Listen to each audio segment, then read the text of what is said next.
here, and it's a Tuesday edition of Inside the Mead Makers Studio, where we explore the world of mead making, get to know mead makers from around the world, and catch the buzz on some of the best meads around. Um, Tonight, I'm going to be joined on my special Tuesday edition by Cody of Three Hands Mead. Looks like Cody's already popping in here. What's going on? Appreciate you popping in. What's going on, Drinking Horn? Um, Cody hails from Plant City, Florida, and they are probably one of the newer meaderies in Florida, if I had to do my guessing. We're going to get him on here momentarily. Tonight, I don't unfortunately have any of his meads.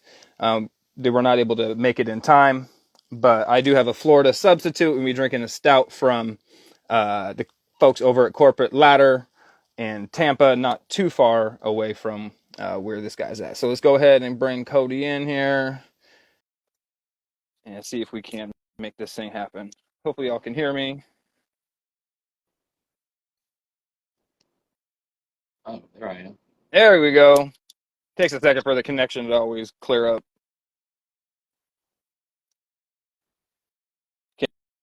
Can you hear me? Yep. Can you hear me? There we go. Yes. All right. Cool. Awesome. Yeah, this Instagram thing is not always the most reliable. So Sure. Sure. appreciate you working with me on this and joining me tonight. So, um, like I said, unfortunately, I wasn't able to get any of your meads, but I do have a local substitute. So hopefully you enjoy the folks over at Corporate Ladder. Otherwise, I'll have to throw this away. No, they're good people making great stuff down there. Yeah, it's I get a lot of stuff shared with me from them, and I haven't hated any of it yet. Awesome. Well, one of the reasons I reached out to you is I always try to reach out to meaderies that I've never talked to, especially from parts of the country where I don't really get a lot of interaction from. And then I saw you guys are a brewery, or not brewery, but you carry beers from local breweries and seemingly breweries from around the country and stuff. I thought that was really cool. So I wanted to bring you on and give you guys a little bit of attention if we can and just get to know you a little better. I appreciate that, man. Yeah, we're I mean, we're meat makers, but I'm a beer guy, and I understand not everybody is a meat person, so I want to make sure that we have something here for everybody. We have beer and cider on tap as well that we bring in from a distributor, and then we have a cooler full of beers and seltzers, ciders. Just a lot of fun stuff. Trying to have something for everybody. I'm kind of surprised I don't see it more. There was one spot I know of up in North Carolina called Moondog Meadery, and they do the same thing. They carry local other, not just local, but other breweries and cideries and all that stuff for Yeah, taps and for they're cans and awesome stuff to stuff. go. Yeah, Yeah, and I'm yeah. kind I of was surprised actually that up there. I was up there in October, and I was kind of surprised. Like, it's a bottle shop, and then you get the meat at the back of the room. It's pretty cool. Yeah, I haven't unfortunately been there yet, but I talked with those guys when I found out what they did, and that's one of the reasons why I wanted to talk to you again, because it's only the second time that I've seen somebody doing that. And you both happen to be on the East Coast, kind of down in the South area, and I thought it was, a really cool concept, and it's cool to see that there's somebody else. I don't know who opened first or who did it first, but two unique meaderies that have the same idea doing really cool stuff out there, so I'm on board with it. Yeah, it's. I mean, to me, it makes sense. I mean, like I said, not everybody's a meat drinker, and if we're gonna have a place that people want to go, we want to make sure that we have something that they want to drink while they're here. Right on. So, why don't you tell us a little bit about the background for Three Hands Mead, how you guys got to be where you're at today, and we'll kind of take off from there. For sure, yeah, yeah. My wife and I, we got into the mead world. I guess it's been about 11 years now. We've always been into the beer scene as long as well, since we're on the record, as long as I could legally drink. I've been into the beer scene, and we uh, we would go around to all these breweries, and 20 years ago in Florida, the brewery scene was way different than it is today. So we Oh, were traveling a lot of different I can breweries and imagine. just driving hours for a brewery opening, and we'd go places, and I'd have a really good time, and she'd drive me home. She just wasn't as into the beer like I was. And one night we were at a local place around the corner that had just opened, and they've got an amazing beer selection. Their food is just off the charts, and their beer selection is awesome. And they Cool. somehow a glass of mead in front of her, and she loved it. And I was like, cool, just keep those coming. And then I learned how expensive mead was, and that was a little Oh, less yeah. cool. But I was making beer at the time, so I got into making mead because I went to liquor stores to find it, just get bottles and have something at the house for her to drink. couldn't find anything, so we Yeah. got on Reddit, found some recipes, started with Old Reliable, Joe's Ancient Orange Mead, and it Yep. was it came out good, and it was way easier to make than beer. So we started getting into making mead at the house, and just something a new fun product to learn, and Yeah. we would make little 1 gallon batches in our closet and scale it up, and we would start giving to our friends once we're doing like 3 gallon batches, 5 gallon batches, and they were just they were really excited about like, oh, this is really good, and we just kind of thought they were being nice because they're our friends and it's free alcohol. So we just Sure. kind of took that with a grain of salt, just kind of appreciated their enthusiasm, and It comes after a with few the years, territory. for sure, yeah, yeah. I mean, I'm guilty of that, and I mean, not as much now. Now I get to be brutally honest because I'm just a jerk. But we after a few years of doing that, we saw these competitions, these meat making competitions, and my wife was like, let's get some opinions from people that Yeah. aren't your friends, that you don't know, that unbiased, and maybe more knowledgeable. So I think it was 2018. We just started submitting to competitions wherever we could just to get feedback, and we picked up a lot of great feedback. Surprisingly, we picked up some medals that we didn't expect to get. We weren't really looking for that, but we were really excited to know that maybe we weren't just being flattered by our friends, and they were right. So Yeah. after doing that, and I kept just buying more and more gear, and it just kept getting obnoxious. Like I had capacity of over 200 gallons at the house. I was like, my wife was basically either get rid of the stuff or figure out how to make money doing it. And around that same time, the city that we live in here, is a smaller city, and there was a big call for our Main Street district. They're having a meeting to gauge interest for a craft brewery in downtown Plant City. And me being a beer guy, I was there. I was ready for it. And they had some breweries come out to Yeah. kind of see the amount of people who are interested to kind of lure them into Plant City. And I knew these guys that had been in the beer world, and they were all basically just not going to open in Plant City. And really just for no Mm. reason, not of Plant City's fault. They all just had different things going on at different times, and it just didn't make sense. Well, that night I brought some homebrew mead with me and shared it. People liked it. I was like, well, maybe this is our shot to figure out how to make money doing this. And that was Yeah. 2019. And we started looking at different buildings. Mead being the oldest alcohol in the world, we wanted to be in a historic area. So like this downtown area, I mean, for Florida, it's historic. I mean, Florida doesn't have hundreds of years of history that other parts of the country has. But we looked around a few different historic districts here in the Central Florida area, and we weighed the pros and cons of all the different places, and we chose Plant City, and we started looking at buildings here in downtown, and we found a really cool building that there was a wine bar and tap room that had just opened on the same block, and they were just jam packed, and we saw that Plant City could support more than one of these types of businesses, and we were unique in the fact that we were Mead and we were making it on site. So we found a building, we signed our lease January 6th of 2020, and we were stoked. The world was great, everybody was Whoa. happy, and we were thinking we'd be opening in April or May, and then yeah, we all know what happened in March of 2020. So it did not happen in April or May of 2020, but we had Right. a pretty good deal with our landlord, and the city was very business friendly, and we're pushing things forward as fast as they possibly could. And we did end up opening in April, and we had our grand opening in May. It just happened in Whoa. 2021 instead. Yeah, but like I Oh. said, we our landlord was super cool because if we were paying rent for that entire time, uh, I wouldn't have done it. I wouldn't be here right now. I would have either figured something else out or just said, you know what, this is the crazy world we're living in. I'm just gonna go home and hide under a rock. But of course, Yeah. it didn't Nope. come down to that. Yeah. I'm sure it's hard to eat frickin' 12 months or plus of lease payments on a building on a commercial spot. Nonetheless, everybody knows those are more likely than not well into the four figures. So Right, right. And it was, I mean, we're a smaller space, but doesn't mean it was, cheap. it's a small amount of money. Right.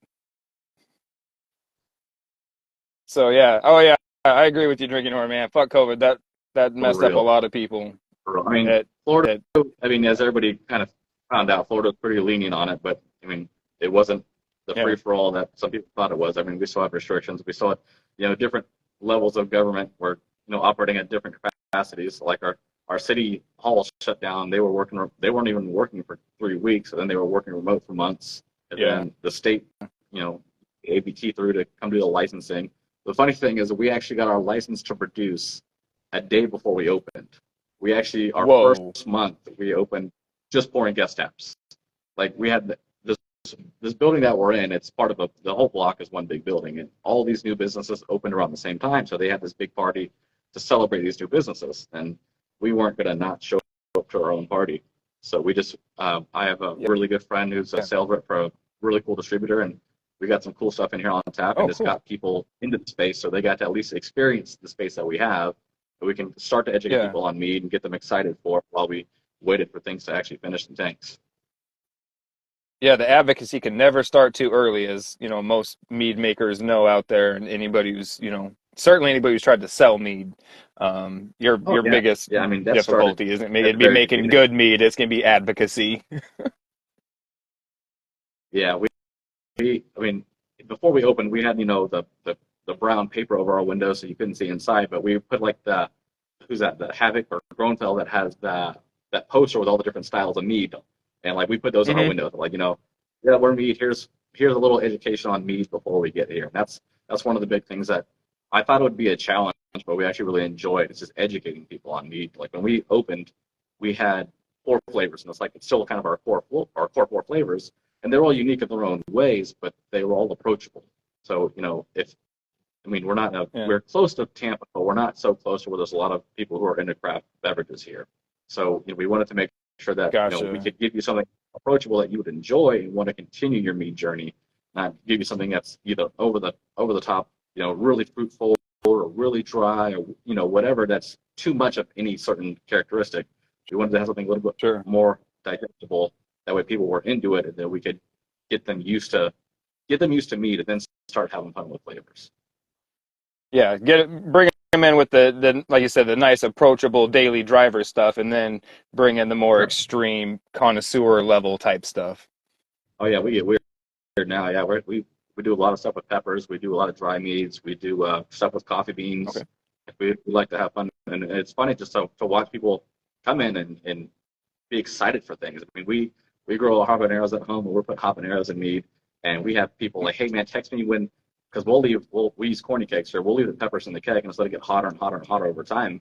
And people are like, hey, text me when the Ooh. keg is low, because I will really really spicy stuff, and it's just fun to see people get excited about mead. Then Matt says, "Hey, I know that dude." I know that dude too, man. I love Matt and Deb. They're such awesome people. Yeah, That whole they're that whole some of group the of raddest awesome. people. Yeah. Yeah, I owe them a visit so bad. I've been promising them I was going to get down there, and now I've got multiple reasons, multiple meaderies in the area, so I You'll be a have little no Tampa Bay excuse mead not to tour, get man. down there. Oh, Like that. definitely I mean, need to do one of we got those. some hitters around here for sure. For Florida in general, between Orlando and St. Pete, and you got a half a dozen meaderies that you could hit, and they're all solid. Oh, and then I know I got to get down to Miami to visit Brulahan. The whole Florida scene right now is just like huge for Mead. So anybody who's Yeah, sleeping on yeah, Florida for whatever reason, you get there, you can't pretty much go wrong. yeah. And we're really fortunate just to have so many people in the industry who are so open and so collaborative, and just I can text Matt at any time and ask him a question, and we can Yeah, talk shop back and forth, and it's really nice just to have that where it's not a competition of people are button heads and secretive. It's we're all pretty collaborative. I mean, I worked at Cigar City Cider and Mead for 3 years, oh, and just kind of doing settlement legit. stuff and assistant mead stuff. And the head mead maker there, he lives around the corner from here, and he comes in here all the time. We talk shop, and he drinks my mead, and it's cool that I have that support. Like we have that support here from the guy who's been doing this for a decade now, and he comes in and he still wants to try out people's meads and compliment and just kind of give you ideas, and just we bounce ideas off each other all the time.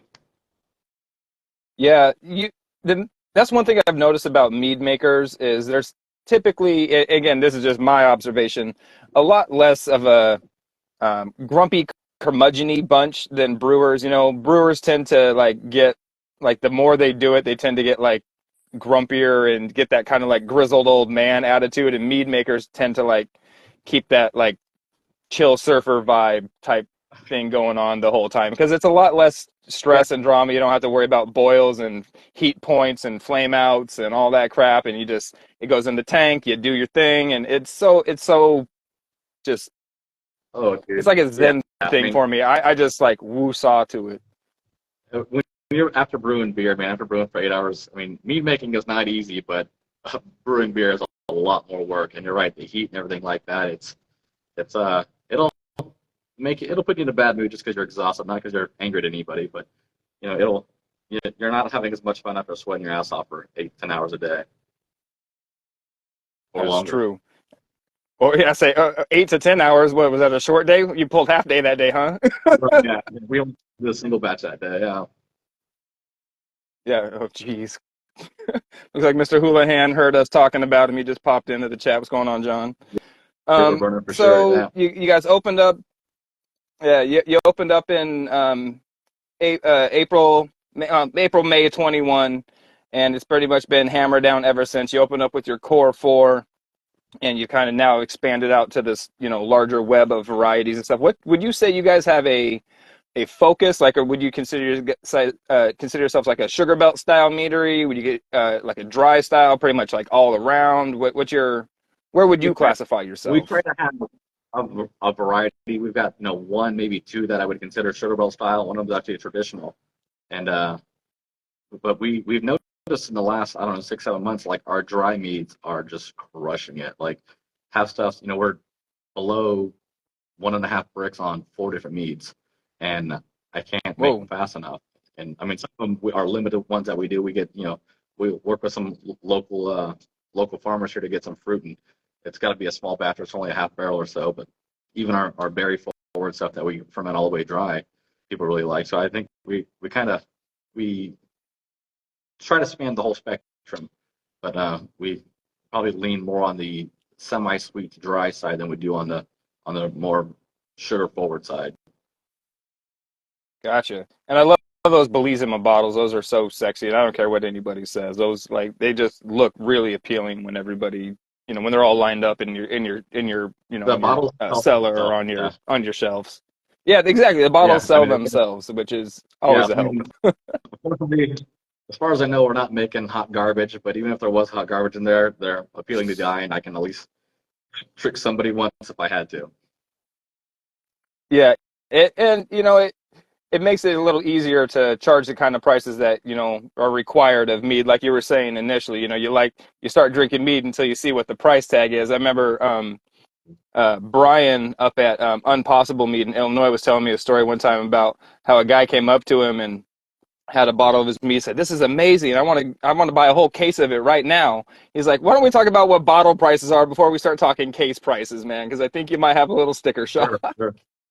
Yeah, Oh, yeah. If we had a couple people, oh, that comment on that, but I mean, I just one time I was just maybe I had a long brew day. I don't know. I was kind of being short, and I told these people, I said, go to the grocery store and buy a pound of grapes, and then go find a pound of honey and tell me which one costs 3 times more than the other one. yeah. And they walked out with 2 bottles.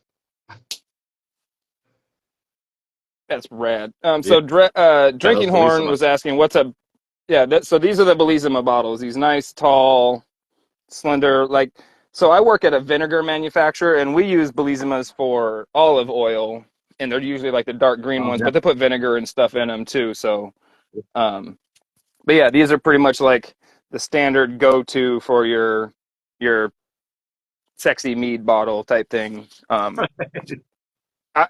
my opinion, I think they're one of the coolest looking bottles. Like you said, they sell themselves. They're cool because they have like a nice thick glass base, which for something this tall makes them nice and bottom heavy, so you don't have to worry about them falling over or anything like that. They sit well, they stack well, they're nice and slender, so you can Yeah. get a lot of them in a They space. feel solid in the hand. What's that? They feel really solid in the hand. I mean, with their full especially, but even when they're empty, like I joke with people all the time, like this could be a weapon if it had to be. Like it's a solid piece of glass. Oh, like so we bottle, like I was saying, we bottle our vinegar in those. We have them fall off the line all the time, and they literally bounce off the ground. The 200s more so than the 375. The 375 is a little a little more fragile, but those 200s, I swear you could just play basketball with those things, just bounce them all day long off the ground. They rarely break. It's so interesting.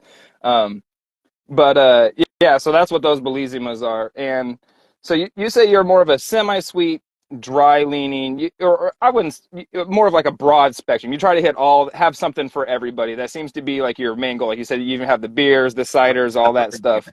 Yeah. Was there a driving force behind that, or was it just something that you had you seen that somewhere else, or you just kind of are just like a generally inclusive cat altogether? Yeah, I mean, we as like with most mead drinkers when they started, they liked the sweeter stuff. And I've got a Yeah, recipe here that when I first made it, I hoped that everybody complained that it was too sweet because after doing this for so long, and as you age, your sweetness preference changes. And we started making drier stuff for us, and then we do a small batch, like a 5 gallon batch, put it on tap just to see how well it was received. And our yeah. sweeter stuff will still sell really well, or just as well, but the dry stuff was moving as well as the sweet stuff. So it kind of like we kind of went with both ends of the spectrum, and now we just kind of fill in the middle with different flavors, different combinations, things like that, to like you said, to have something for everybody. Is there a particular mead style that you like to make? Are you more into like traditionals? Are you into the melomels? Or you try to hit again the whole spectrum? Or is there one that you avoid even? Um, the, I don't think there's anything I avoid. I mean, if I avoid anything, it's just out of laziness. Like, I mean, a traditional I like making because I'm not having to pull fruit out of the tank at the end of the batch. But I I like making new things. I mean, Ooh, like there not a certain style, but it's always like just come up. I mean, that's my favorite part of the whole thing now is just figuring out what kind of weird flavors I can put together, see if I can source the ingredients, and then see if it works. And I mean, that's like just a really rewarding feeling. It's like, oh wow, I was using chalaca, the liquid cacao stuff, and doing that with strawberries and making a chocolate covered strawberry mead was like, you know, not what I personally like to drink, but it's really cool to be able yeah, to pull out that flavor the way I thought it would come out of my head. right on, man. We got Pyrode saying your guys' coffee meads are as good as they come, and that's high compliments from those cats. That What is from them. is I there a really specific? appreciate that. They're making good Yeah, stuff. I've had their coffee meads, and that's a huge compliment because everybody knows how good Matt Ned's mead is. oh for sure. Um, is there a specific style or method that you use for making your coffee meads, or you kind of like my personal uh, observation of using coffee is when it's used in fermentation, that's when you get those vegetals and you get those like off flavors more frequently than not. When it's used, either ground up or whole bean as a spice, so to speak, post fermentation is when you get those more true to note coffee flavors. So, how do you guys bang out those coffee ones? Absolutely. So we basically make a traditional, and we'll take that, and then we have a local coffee shop 2 blocks from here, and they have a custom roast that they have done in Hawaii with Hawaiian beans a few times a year. And when those beans get flown in, I'll have them do an extra coarse grind for me, and I'll throw it in a mesh bag, throw it in the tank, and just recirculate the tank for a while. Let it settle overnight. Come in the next day, try a sample. If it needs more coffee, I'll just recirculate it again for a few hours. And then, when it's to the flavor that we want, we pull the beans out, let Yeah, it chill, then package it. Yeah, I see a lot of stuff on the internet, the homemaker groups where they're starting with a cold brew, and I've done that, and I did it twice on the homebrew level, and neither time came out the way I wanted it to. And I kind of gave up on coffee meats on that for a while, and when I started using habaneros in my meats, I started doing them in secondary like that, and so I figured I'd yeah, give coffee a shot like that, and it's worked out pretty well. yeah. I was talking with Matt up at Funktastic, different Matt. We all love him too. And he was the one who put me on to. He's like, think about coffee as a spice. Don't think about it as a juice or something like that. You're not adding the coffee.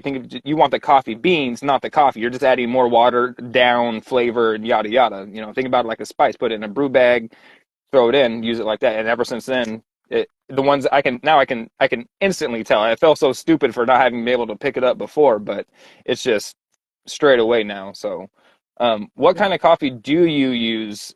You said it, it's from, uh, it's from it's a Hawaii. Hawaiian blend It's of some sort. yeah, it's a Kona bean that they use. I don't know all the details on it. Oh, Um, they oh, sure. they work directly with the roaster out there and have it roasted a certain way. And I mean, they get a few cases at a time shipped via FedEx, and they call me when the beans are here. Yeah. And anybody who's been to Hawaii or had Hawaiian blends know that those are some of the most expensive beans around. I mean, even more than like certain Jamaican varieties and stuff. There's a honey provider in Hawaii. His name's Sean Darrell Harris. He's kind of supplies a lot of home brewers and a lot of commercial mead makers. And he, Yeah, at one point, was doing coffee. I interviewed him. Oh, you know who? Awesome. And he was telling me that some of those prices go for upwards of $50 a pound or more. I was like, it blew my mind. yeah. I mean, it's good stuff. I was out there 6, 7 years ago on the largest coffee plantation in the country, and it was just amazing. Just the variety of, I mean, the way they roast it, the way they grow the beans, the exposure to water and sunlight and wind, and just how it really affects all these different parts of the coffee. Yeah, and they have one of those unique climates there that is only found in so many places outside the world, especially outside its particular climate zone, because it offers such a unique where it's at and everything. Hawaii is truly a unique spot in the world. And I think we're pretty lucky to be able to get these types of things. So I'm dying to try one of your coffee meads. It's now on my bucket list. Yeah, I gotta. Right now there's no beans around, and I mean they haven't had any come in Oh, lately, and sure. I don't have any on tap. Right before, I mean, Plant City is the winter strawberry capital of the world, and right before all of our strawberry meads went on tap, we kicked the coffee mead. So right now without coffee, but I just make it up with a bunch of different strawberry meads. That's an odd combination to make. We make up for coffee with strawberries, but no, I like it. Yeah, I think it's I rad, mean, and that just means I got to keep my eyes open. yeah, yeah. I mean, as soon as soon as it's out, people know, and they come. I mean, sometimes I worry about the amount Gotcha. of coffee mead some people drink, but I'm happy that they enjoy it. Um, so what would you say is your best-selling mead? Would it be one of your traditionals? Is it one of your core four, or would you say it's been one of your ones that's kind of been in the expanded family? Yeah, it's kind of a toss-up. Seems to go back and forth every other month between two different ones. Our car four now has kind of expanded to probably closer to six, and one of our core four is Oh, not for the faint good. of tart, which is tart cherries, pomegranates, and cranberries with orange blossom honey. And Ooh. that was a homebrew experiment I did 6, 7 years ago, maybe longer than that. And it was, at that time, that sugar belt style mead was really starting to ramp up and get really popular. And I wanted something really, really fruit forward, but wasn't super, super sweet. And one day I was in the grocery store, I saw whole cranberries, and I started thinking about that and just kind of racking my brain on other tart fruits. I couldn't Yeah. decide on one, so I just threw them all in together to build something that was really fruit forward, but not really sweet. But the Spanish Tart is definitely Yeah. our best bottle seller, and our like I said, it's one of the two that we go back and forth with on our top seller on tap. The other one is called the Claremont Cooler, and it's my wife's Hmm. recipe. She came up with this one on her own, and it's the fruits that were originally in Hawaiian Punch when Hawaiian Punch came out 50, 60, 70 years ago, however long back it was. And so it's mango, it's passion fruit, guava, it's citrus, it's pineapple, and we Okay. we ferment a traditional almost completely dry, and then we stabilize it and we back sweeten with these juices. So Okay. you get the juice, the tropical, it's like a tropical punch, and you get like a real strong honey backbone on it still. Whoa. That sounds pretty good. I had another Hawaiian punch inspired mead from a place out here in California called Chubby Cheeks, and Oh yeah, theirs was only, I yeah. believe, three ingredients. So I'm dying. Oh, have you had theirs? I have not. I've heard of them, but I haven't had their mead yet. But Oh, that makes me curious. yeah, yeah. I mean, they went. I don't have it here. I have one of the bottles, and I mean, it's the straight up Hawaiian punch guy with the fist and it's straight up bite on the logo. Nice, But nice. yeah, I don't know how some people got some serious huevos doing that, man. Like, you're gonna get caught by Yeah, somebody somewhere doing that. But I yeah, guess if it passes cola, that's all that really matters, right? yeah. I mean, there's not a bunch of copyright lawyers working at the TTB either, so it's still dicey for sure. Like it's you could Right. get away with it, maybe not forever, but Yeah. we Well, joke about that. it's I've done worth some homebrew it's labels worth like that throwing out there. for sure. Yeah, I mean, Oh yeah. you get a cease and desist. you quit, and you hope that's the worst of it. Yeah. Yeah, so sometimes it's better to do one of those things. It's you know, do the thing and then ask for forgiveness later. You know what I mean? Right. Beg for forgiveness. Ask, or I can't remember how it goes, but Yeah. yeah, definitely sometimes it's better to go that route and just there, there you go. Yeah. My man knows what's happening. I've been there before. Um, yeah, I think we all have. Sure. Um, Sure. so you've got the shop going. You've got your extended family and everything. Do you have a specific set of cideries and other places that you buy from, or do you go just like through a distributor? How do you choose who's on your guest taps and who you guys carry in the bottle shop? For sure. Yeah. I mean, it's Florida. We have the three-tier system, so I have to go through distributor. And one of the things that I Mm, was kind of picky about was the distributors that I buy from. Um, we have, mm-hmm. like I said, down at the other end of the block, we've got a tap room and wine bar also. They've got beer on tap. So I actually purposely, they buy from the big Miller Coors and AB InBev distributors, and we buy from a Okay. more independent one that has a lot more fun brands. And that way there's never any overlap. I mean, we're literally 5 doors apart, and I'd hate for some to walk in here and have beers on tap and go down there and it's the same beers, and they just don't get that experience to try new and different things. Was that something So you had worked out with them, or was that something you decided on your own to do that? we decided on our own. For a while, we actually had three bars on this block, and the other bar that was here was buying from the same distributors that we buy from. And I would just tell my distributor, like, hey, if they order that, let me know because I'll find something else. We kind of have the upper hand here by having a product that nobody else has. So I don't want to step on anybody's Yeah. toes and have the same thing. And everybody's got different costs, different overhead, things like that. And I'd hate to have a beer in the cooler for $6 and they've got the same beer in the cooler for 7.50, and Right.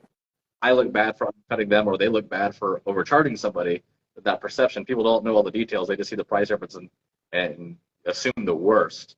So we purposely try not to have the same beers that anybody around us has. That's a pretty legit way of doing it. I can greatly understand and appreciate.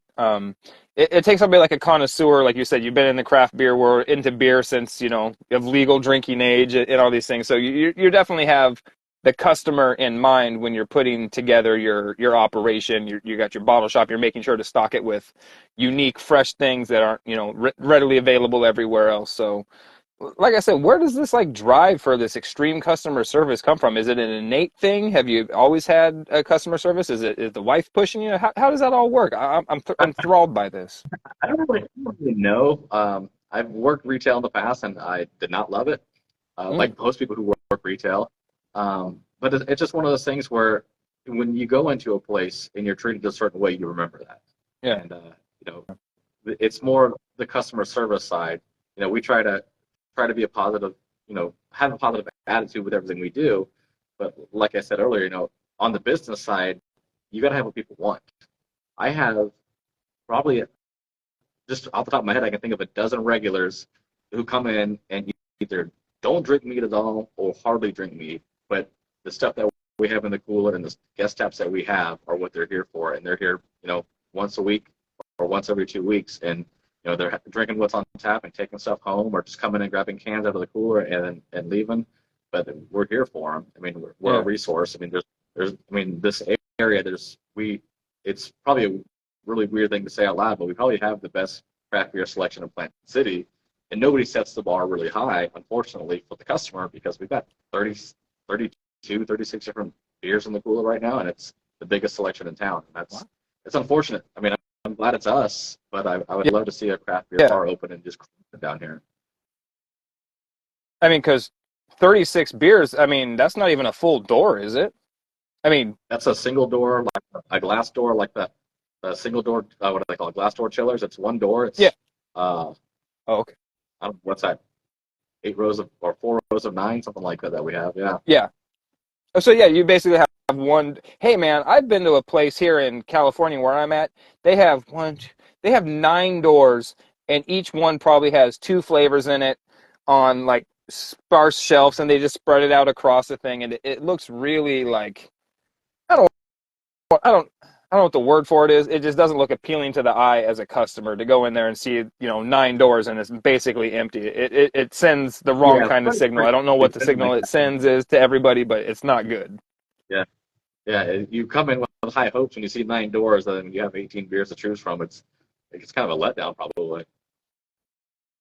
It was a letdown, especially since that's kind of like one of the things that they tout themselves as is, we're the brewery and that has our stuff and we got doors, we support everybody else and they're going and picking up from the real small local cats that are, high rated on Untapped, but really hard to get because they don't, distribute or anything like that. So they're supposedly carrying these guys and you go there and then it's nothing. And I went to one spot the other day that didn't even have, now I guess maybe that's just me being a snob, but they didn't even put like limits on stuff like, so you're okay, so you're from Florida, you know who Spanish Marie is, correct?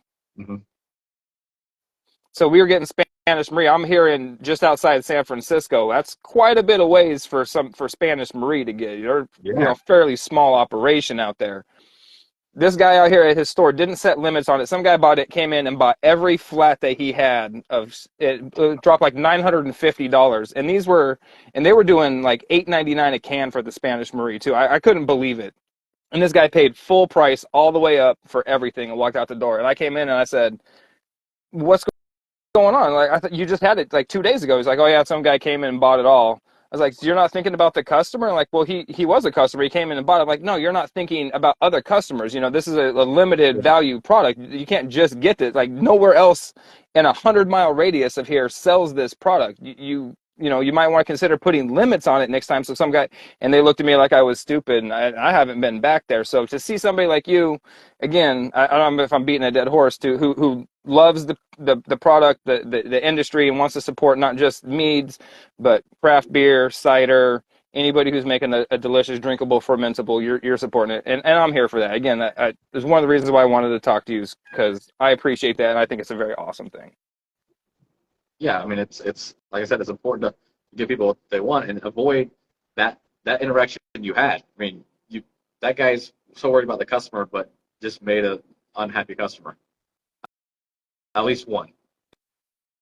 Right, and to be fair, like I'll bet the guy who came in there and bought that Spanish Marie wasn't also going there and buying local IPAs, local lagers, He knew, supporting the other he knew what doors he was other doing. than just the out-of-state sours.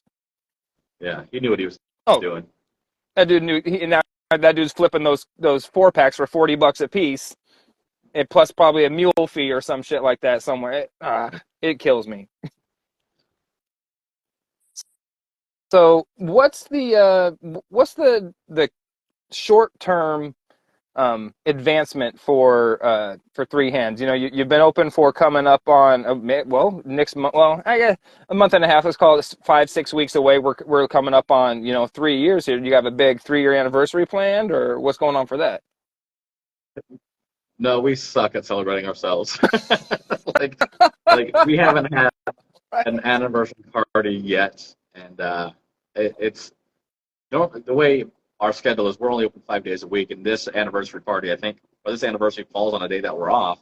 We could bump it up a weekend, but Oh, it's what we do on our anniversary just kind of reflect on the previous year or years. You as a business owner, you're always looking forward, like, oh man, I gotta do this, I gotta get this ordered, I gotta find more of this, and you always think about the yeah, things that you do, but it's important to look back. Like we we'll set, we take photos all the time on our phones, and we'll look at the previous year's photos on our phones. It's like, wow, remember when we did that? Remember we had this yeah, release, or remember when we had this event? Like right now, I've got 19 pieces of art on the wall in here that we worked with the local art guild, and they had a call to artists for bees and honey themed art, and we have all the stuff handmade, hand painted stuff on the wall, and we can look back, like, remember when we had the art show here for 2 weeks? And I mean, that's yeah, what we do on our anniversary, is kind of reflect back on all the cool stuff that we've been able to do with the community or for the community. Because I mean, Plant City is very community oriented, and we're fortunate that they support us. And we just, sometimes we gotta step back and look like, well, we're here because of these people. We gotta sit back and just be grateful. Like, just to stop thinking about what else we have to do and look at what we've done. yeah. It, We should I have. don't know that it doesn't. You should have a party, but you're being humble and being respectful and courteous and not taking yourselves too seriously. Yet not. I mean, you seem to have found um, the right lane to stay in, for lack of a better term. You know what I mean? You found your niche in an already super niche genre. Like I said, you seem incredibly humble for your awesome everything that you're doing. But yeah, you do need to celebrate yourself a little bit out there. At least have some sort of party. Have you guys gone to any festivals or um, like beer weeks or anything like that with any of your products? No, I think we have served off site one time ever. Like it's crazy Whoa. because yeah, there was I can't remember what it is. It's like Tampa Bay Beer Alliance. Probably not what it's called, but I'm going to call it that today. They Sure. had an event at Cigar City Cider and Mead, and we were invited, so we brought a couple Hmm. of kegs out there, and it was a really fun event. Like I said, I worked there before, so it's kind of cool go back there and my old stomping grounds a little bit, and Yeah. just engage with the community, just interact with my peers, and just have a good time. It was really fun. I mean, it was really flattering. I mean, we're probably 35 minutes from Cigar City if traffic's good. And we had a lot of our locals Mhm. come out and support us and make the drive. And people who live further from Tampa drove past us to go out there and support us and hype us up a little bit. And it was a really cool feeling. And like they had like a token thing for people to drop their tokens into a bucket. And we ended up winning the People's Choice Award in the Mead, which was super rad, super unexpected. And but Hell no, for the yeah. most part, uh, like I said earlier, we're the America's winter strawberry capital. Yeah. So Tampa Bay Beer Week falls on the same week as a 11-day long strawberry festival that brings over 600,000 people to Plant City. So I can't really leave the shop. Like we're here, and we market ourselves. Fortunately for us, this big Yeah. festival that draws hundreds of thousands of people is a dry event, and we're a place that people can pre-game or come have a drink after the festival. And so Right. we're all hands on deck here, and by all hands, it's me and my wife, and Yeah. there's not much time for a lot of All four of extracurricular us activities here. besides you. Yeah, All four hands. Well, I was gonna yeah. ask you because like I was gonna ask you if you'd been to Tampa. I was gonna say just out of Tampa, like because I know Matt's got a shirt that says just out of Tampa that they make Right. for Pyro because they're not technically in Tampa. Dude, like But right on no, the if you guys city have this limits. Yeah, gigantic straw, yeah. Oh yeah, I mean theirs is like you could throw a rock to city limits from there. yeah, But you yeah. guys are a little bit farther out than, and you have this really cool strawberry festival. Uh, Hang on a second here. Retro Meadery up in North Carolina said they were awesome and helped you with some questions when they were first starting up. Oh yeah, Mike and those cats up there are freaking awesome up there in North Carolina, man. I'm glad to So hear you cool. helped them I out, mean, I man. That's love them. very You're cool, talking about your and it fits berry your stuff. personality. Their flavors, their artwork, dude. It's and it's so good to see. It's fun to watch them expand. Like, they're working on their tasting room soon, and Hmm. they're doing the bottle sales online and hitting all these festivals. It's just really cool to see them thriving up there for sure. Yeah, agreed, 100%. Yeah, especially now they got a tap room that's getting closer to opening and whatnot. Yeah, everybody needs to keep their eyes up on Retro Meadery. Yep. But so the Strawberry Festival, you said 600,000 people come to Plant City, Florida alone for the Winter Strawberry Festival. And how are you guys capitalizing on this? I mean, because you guys are strawberry mead makers, so I'm hoping that you did something Yeah. or will Oh yeah. be. I mean, like, we have four different strawberries meats on tap. We have our base strawberry one. We have a chocolate covered strawberry. We got the strawberry habanero, and then the strawberry lemonade that we do. And we don't do a lot of like paid advertising things like that, but we do a real big social media push during that time. And you can do like these targeted ads to different locations and Hmm. different demographics. And we actually target the Yeah, festival grounds. We do a five or no, this year was an 11-mile radius out, and just did these ads saying, hey, there's no alcohol at the festival. Come pregame, you can Uber there, so you don't have to pay for parking, and enjoy your because they yeah, do all these concerts. They bring world famous music acts to the festival, so people come a lot of times for the festival, but also for the concerts. But you're at a concert, you can't have a sure. drink. People will come here, have a couple drinks, Ooh. pregame a little bit, and, go to the concert, Uber back to their car, and it's been a couple hours. They can drive home. And we joke all the time that we've got two things the festival does, and that's air conditioning and alcohol. And I mean, It, it's the winter capital of the, the winter strawberry capital, but yeah. it's Florida. We don't really have an actual winter. Yeah, so your guys' winter down there, it's still like 74 degrees and, Yeah. It might get into the 49% 30s a humidity. couple nights. Yeah. Yeah. Right. Oh yeah, yeah, just enough to put a layer of frost on the plants and on the car and whatnot. Um, Yeah, exactly. so how do you plan on doing more like what was it with the term you used, offsite pours? Do you plan on attending any festivals or anything like that, or growing into it to doing those things? Because it seems like you guys have For an sure. amazing Yeah. product that would do well at somewhere like Sugar Belt or at Tampa Bay Beer Week. Just as we've already talked about those ones, but other festivals and stuff as well for sure. Yeah. Yeah. I mean, it's definitely a goal of ours is to expand out. And it's funny that festival I talked about that we went to. I think we had just passed our 1 year anniversary, and the first year we opened, it's the best problem in the world to have, but we could not make enough mead fast enough, and so that was like our big limiting thing. And like we didn't start doing bottles until year two. Like Oh uh, wow. it's a real slow kind of controlled growth here. Like we have, we only have the four flavors and bottles, and we tell people you got to come Yeah. put up with us if you want to drink our product, other products for now. But I mean, it is a goal to ramp up production more and start doing some online shipping things and start doing some offsite stuff. And we've kind of got, we're in this town of 45,000 people, and people still don't know who we Yeah. are. But we've got a real good foothold. We've got some great regulars who are here regularly. They spread the word. They tell their friends, their family. When people come from out of town, they bring them by. And Yeah. we got to start working on people from beyond this immediate 10-mile radius to Yeah. know about us. So, pouring at local festivals will help with that. And the big far away the sugar belts and things like that. Those that's more of a selfish thing for me because I just want to go experience that and drink other people's mead. That's my favorite mead is not mine. Yeah, I I definitely so understand that. yeah. I mean, I Um, travel my previous day job. I traveled for work, and like I've had my meads. I know what they taste like. I know what my idea of mead is, but it's always fun, yeah.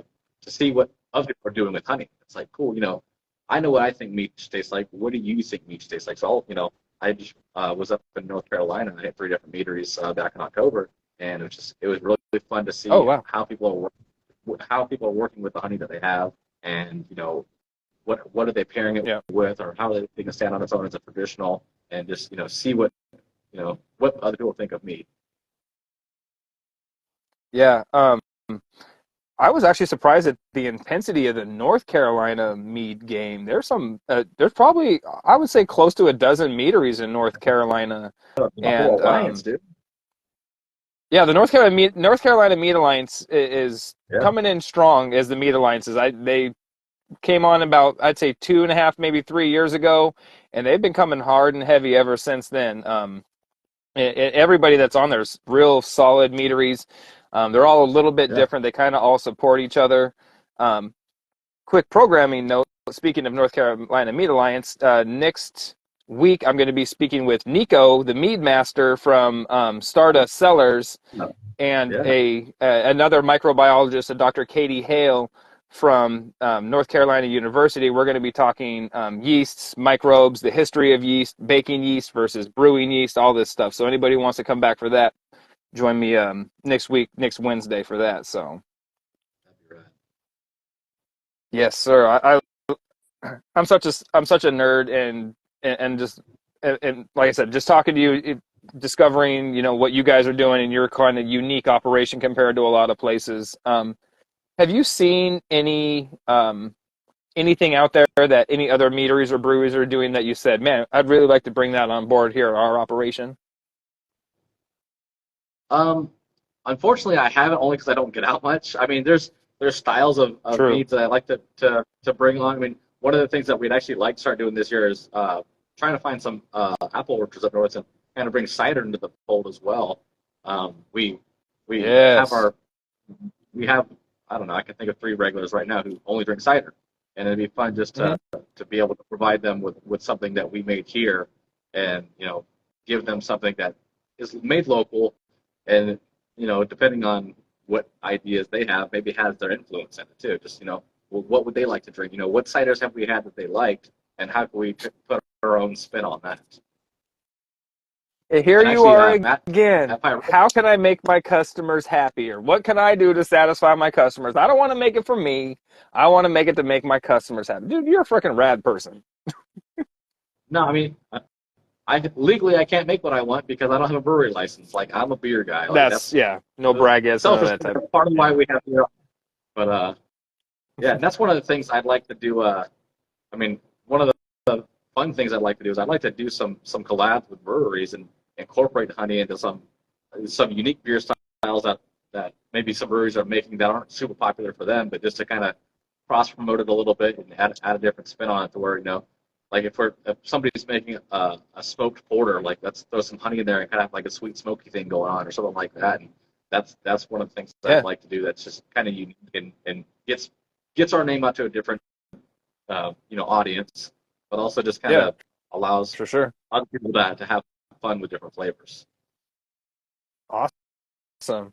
Retro says they're working on an NA mead. I've seen a couple different meaderies that have produced non-alcoholic meads. They've gone about it a couple different ways, so I'm interested to see what Retro can Yeah, produce there. that's I've looked into that a little bit, and actually, Joe up the road at Zymerium, I think he had an NA meet on for a while, and I was wanted to pick his brain about that recently, Oh, just to see, if it's I, they're using an NA yeast or if they're just doing like yeah. we're gonna make it without fermenting it type of thing. I've seen it done in a we'll just brew a traditional and cut it down way. I've seen it brewing with just ultra low amounts of sugar and try to just get something that way. So again, I don't know.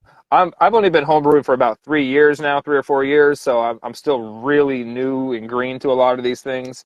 So I'm always interested to see what other people are doing who are a lot more um, experiment friendly than I am. And there's always people out there to learn from for sure. That's the best part about this community. Well, and that's the whole one of the actually to be completely honest, one of the really selfish reasons why I started doing this podcast is so I could learn from people who are um, doing what I want to do on a commercial enough scale.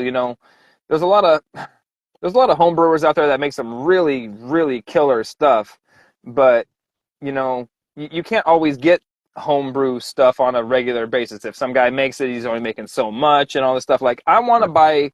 I was looking to try mead on from people who are making it on a repeatable scale, so I can be able to taste something here and there that people have put time, energy, and effort into. On again, like I said, making a repeatable product. Like you've said, that's your big thing is that you created these core four because it's what you liked, what you want to be able to be able to repeat and bring to your customers. Right, right. Um, I mean, so and to be able to do that consistently, like as a home brewer, you make something really cool and it's really expensive, and you're using some crazy like some sourwood honey or something wild and some fruits from a different continent, and it's really good, but yeah, also costs you hundreds of dollars to make 5 gallons, and you can't recoup those costs. So it's hard to commit to doing it over and over or doing a large batch. exactly. And so when I hear people out there saying, "Oh, home brewers are so much quote unquote better than commercial meat makers," it's not so much that they're better; it's that they're just working on such a smaller scale. It's either easier for them to, in my opinion, acquire what I would call higher quality ingredients than it is for a commercial. It's a lot easier to come up on, like you're saying, 20 pounds or like one pail of like star thistle honey as opposed to Right. like, 4 or 5 drums of it or something like that. Yeah. Yeah. And then I mean, you have to think about the overhead. It's like, all right, well, cool. Oh, yeah. I got 2 buckets of Tupelo honey, and they cost me $600 each, and now I have to charge this much as a meadery to Yeah. hit those margins or make some money on it, and then hope that people are willing to pay that much. Whereas a home brewer, you buy a gallon jug, you make a 4 or 5 gallon batch, and share it with your buddies, and Yeah. it's amazing, but you're still out of pocket some money, but you don't, the goal is never to recoup that money. At least it wasn't for me as a home brewer. I was just doing it to have fun and Oh, kind of yeah. hone my craft a little bit.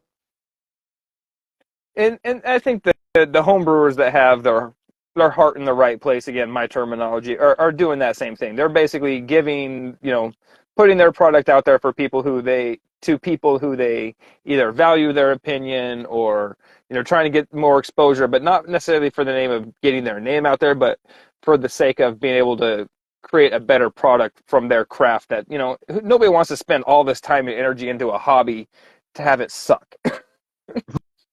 Right, yeah. And if it's your hobby and you're repeatedly doing it and you're not getting better at it, you should probably turn to this podcast and listen to the people who have an idea what they're doing. Maybe that's why I listen. Oh, and and like I've talked to some guys like Michael Fairbrother up there at Moonlight Meadery. This guy was making, I think Mr. Houlihan was watching down there at Brulahan, and I believe the comment he was made was Moonlight produces in 1 month what he'd produced in the last 18 months just because of, and could you imagine trying to produce like your 18, go back 18 months, everything that you produced, all of that going into one tank, one time. All the money, all the everything, the energy, the effort. Listen to him talk about honey volumes. I'm just like, holy crap, dude! Like, that's literally scary. Tons of honey that you're dealing. Yeah. I mean, I see. So there's a guy Carlos down at Texas Longhouse Mead in Texas. He's getting in just outside Dallas. He's getting ready to open up, and he just received his first pallet of drums. Yeah, 4 drums.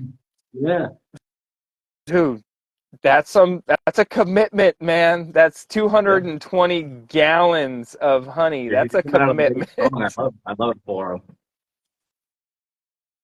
Oh no, I'm loving it, man.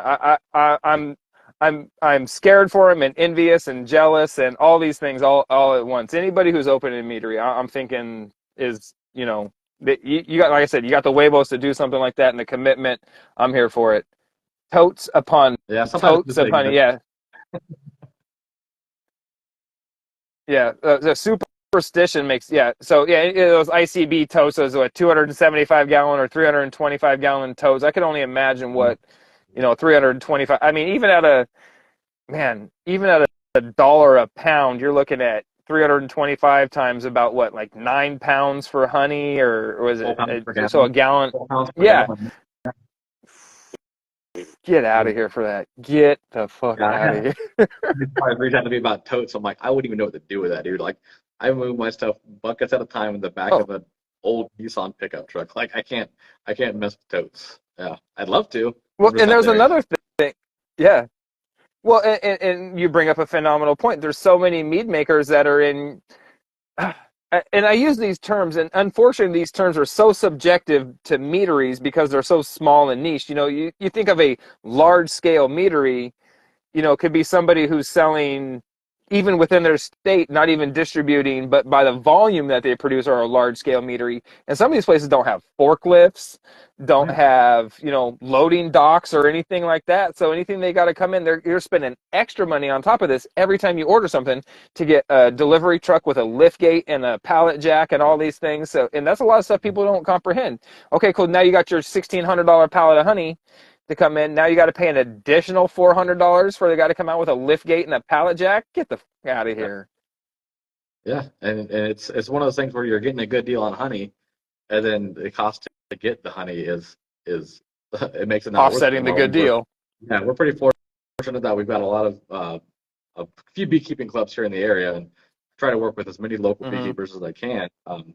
We built a lot of our recipes on orange blossom honey, and I mean, as orange groves continue to disappear here in Florida, I mean, the cost has gone up, but it's still, better than the alternative of, trying to find honey from across the continent and have it trucked here. I mean, even, the landed cost of going out to Lake Wales, driving an hour east or southeast of here to go pick up a bunch of pails of honey is still cheaper than, buying a pallet from a beekeeper in Southern California than putting on a FedEx trailer and shipping it across the country. Right, somebody like Bee Seasonal or one of these like larger nationwide providers. Yeah. And the thing that sucks is like it's not like they don't have quality products. It's not like you don't want to support them. It just becomes financially and fiscally irresponsible and undoable. Yeah. Because of your location and all these other we're approaching the 1 hour mark. Do you have a couple more minutes to hang out with me? I got all night, dude. Oh, right on. Yeah. Um, so what's the next steps for Three Hand Mead? You guys have a lot of really good, what I would call, solid foundations in the ground. You got these nice footings. You got a nice solid, bed put down. Where are you guys trying to grow from here? Are you said you have a friend who's in distribution? Are you guys trying to get in-state or out-of-state distribution? Are you already there? Like, what's in I the think future for Three Hands? our next step beyond the tasting room will probably be like a vino shipper type of thing. We're pretty Okay. fortunate that our product is still in high enough demand here to where we can get the full margin selling it direct to the consumer here. It wouldn't make Yeah. as much sense for us to sell it via distributor and and take that hit Yeah. to where we've got to lower our price that we sell to them significantly so they can mark up to the retailer who can get the same retail price that we charge. And Mm-hmm. we'd like to Mm. get to that point of it's going to take us making the volumes that that we can keep our Yeah. cold storage here fully stocked full of kegs, have our bottles racked Yes. full of bottles, and have excess left over after that. And I mean, the goal is to get there. We don't have a timeline, like I said earlier. We try to do a lot of slow, controlled growth. That way, Yeah. if stretching ourselves too thin and then something comes up and we can't cover it, we run out of product, we run out of ingredients, things like that.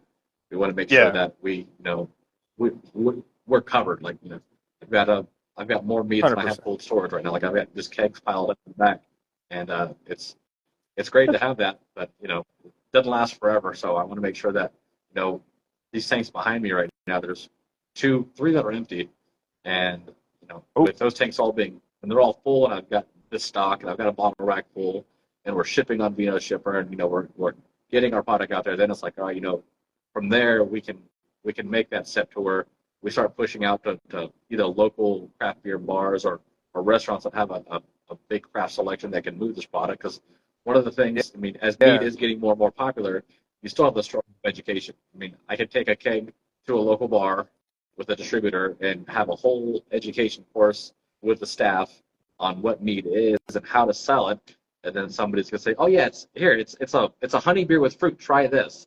And it's important to us, not just for our product, but for mead as a whole, to make sure Yeah. it's represented accurately and positively. I mean, like I said, it's Yeah. still new to a lot of people. It might be the oldest alcohol in the world, but it doesn't have that following like beer and wine does. So we want to make sure that if it's leaving here, it's going to somewhere we can trust, if that makes sense.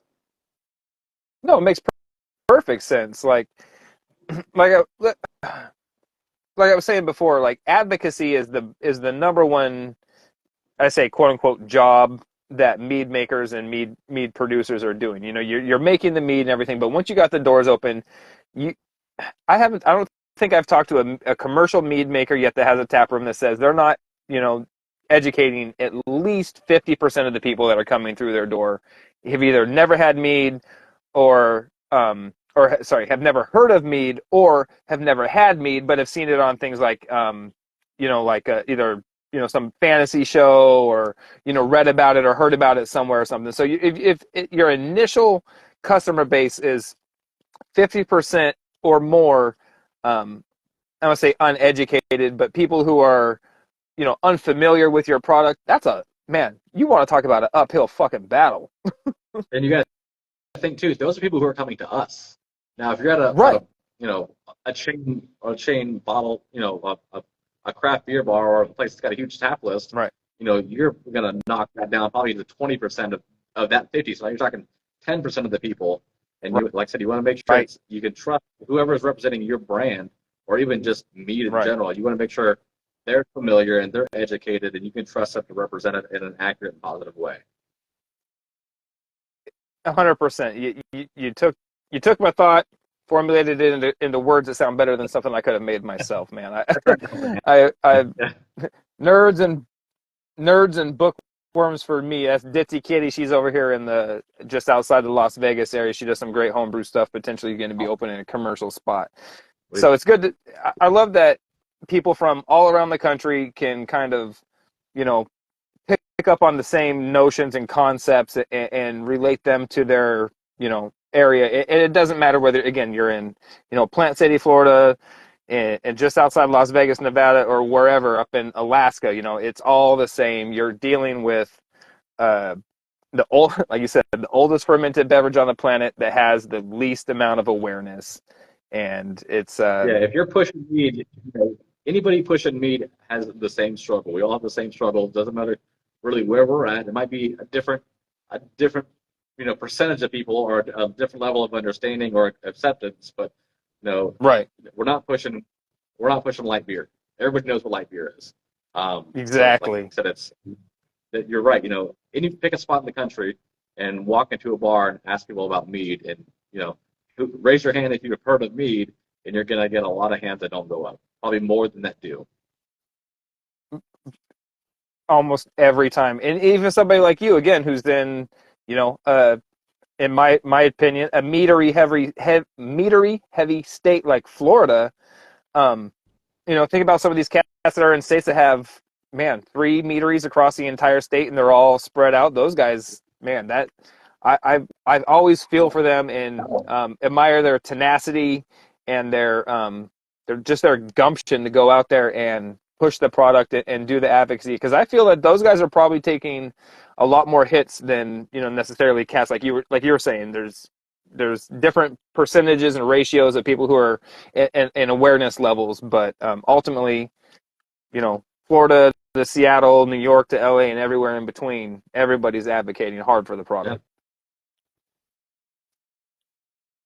Well, I appreciate you joining me tonight, Cody. I love talking to not new makers, but new to me mead makers. I'm glad we finally got to speak and have this conversation. I'm dying to come to Florida and visit part of the Florida mead scene. There's so many places down there that I need to get to. I can't get there soon enough. Heard. Yeah.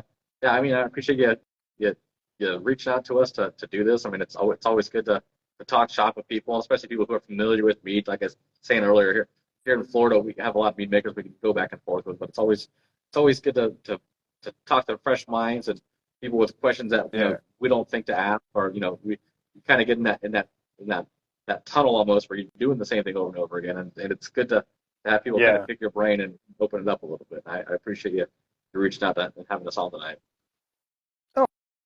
Oh, you're very welcome, man. Yeah, I know it's easy to kind of get tunnel locked and forget that there's other people out there making mead beside yourself, or even in your like kind of local area and stuff. And I like to just have conversations with mead makers and just let everybody know, hey, you're not out there alone. We're all in this together.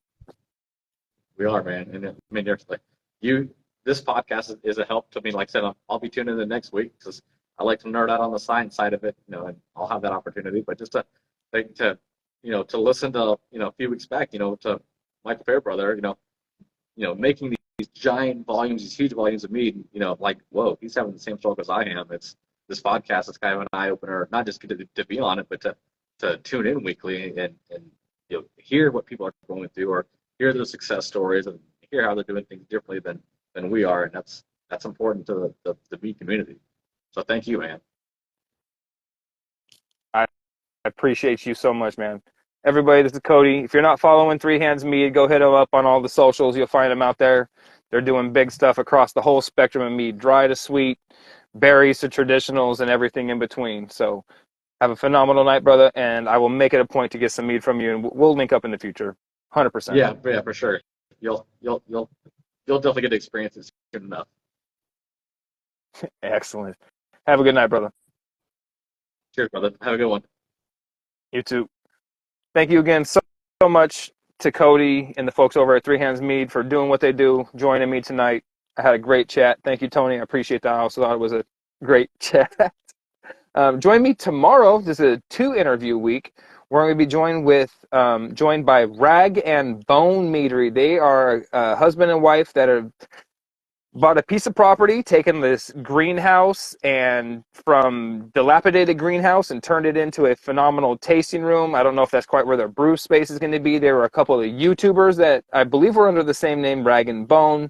Haven't done much lately as they've been growing their mead brand. So I've wanted to reach out to them as a fellow, YouTube internet person and just get a hold of them and what's going on. So that's tomorrow night. And then again, next Wednesday night, I believe that is the the 3rd, April 3rd.